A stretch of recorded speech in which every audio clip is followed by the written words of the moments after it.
We start the day's other headlines in Tennessee, where officials say at least 19 people are missing and feared dead after an explosion at a plant that handles military-grade explosives. The blast happened earlier today at Accurate Energetic Systems, about 60 miles southwest of Nashville. Aerial footage showed flames and smoke rising from the scene. Residents who live miles away said they felt their homes shake when the blast occurred. When asked by reporters how to characterize the scene, the county sheriff was at a loss for words. Can I describe the building? There's nothing to describe. It's gone. It's, again, it's the most devastating scene that I've seen in my career. Authorities say there's no further danger to locals, and as of this afternoon, the scene was under control. The cause of the blast is not yet known. In Memphis, National Guard troops were seen patrolling the city for the first time today. A small group was spotted near a popular shopping destination, escorted by police. It's not clear how many Guard members are on the ground and how many will be sent overall. Unlike in places like Chicago and Portland, the deployment was welcomed by state officials like Republican Governor Bill Lee. It's part of President Trump's broader push into cities that his administration says are overrun with crime. And while Memphis has dealt with high crime for years, the most recent data shows a decline in several categories, including murder. The Massachusetts Institute of Technology is rejecting a White House proposal to adopt the government's priorities on education in exchange for funding benefits. In a letter, MIT's president said she cannot support the agreement, adding that the premise of the document is inconsistent with our core belief that scientific funding should be based on scientific merit alone. MIT is the first of 9 colleges and universities to reject the proposal, which asked the schools to make commitments on issues like admissions caps, tuition freezes, and free speech on campus, among others. Turning overseas, 2 back-to-back earthquakes shook the Philippines today, killing at least 7 people. They struck just hours apart along the same fault line off the country's southeastern coast. The first 7.4 magnitude quake hit Friday morning local time. The second quake was just slightly weaker. Tsunami warnings set off mass evacuations in coastal areas, though they have since been lifted. The Philippines is still recovering from last month's 6.9 magnitude earthquake that killed more than 70 people and displaced thousands more. Venezuelan opposition leader Maria Corina Machado won this year's Nobel Peace Prize for her efforts at moving her country from dictatorship to democracy. Am I talking to Maria Corina Machado? Yes, this is Maria Corina.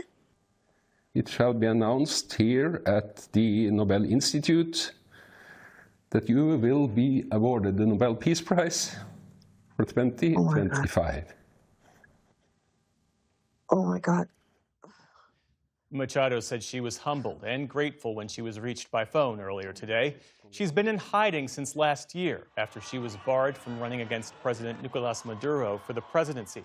Machado spoke to the NewsHour's Nick Schifrin after last year's election and said Maduro would not and could not silence her.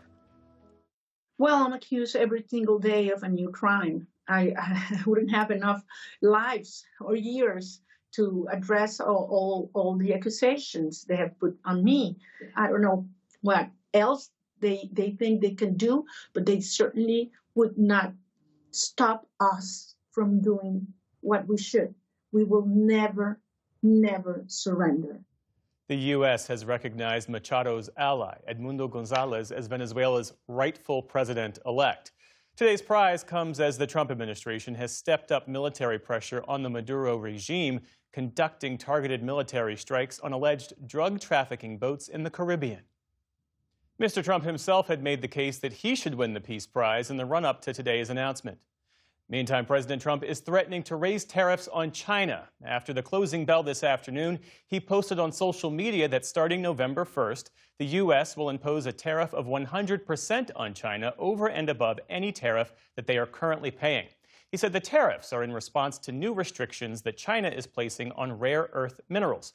Earlier in the day, stocks tumbled on Wall Street after President Trump signaled the new tariffs were coming.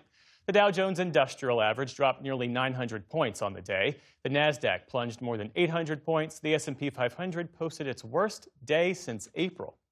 And Sister Jean Dolores Schmidt has died. She was known to basketball fans around the globe for her role as the chaplain and chief fan for the men's team at Loyola University Chicago. At the age of 98, Sister Jean became a viral sensation for her constant presence during the school's fairy tale run to the men's Final Four back in 2018. She would lead the team in pregame prayers and provide players with support in victory and solace in defeat. Sister Jean held numerous roles at Loyola over her 60 years with the school and only stepped down back in August. She was 106 years old. And John Lodge, bassist and singer-songwriter for the Moody Blues, has died.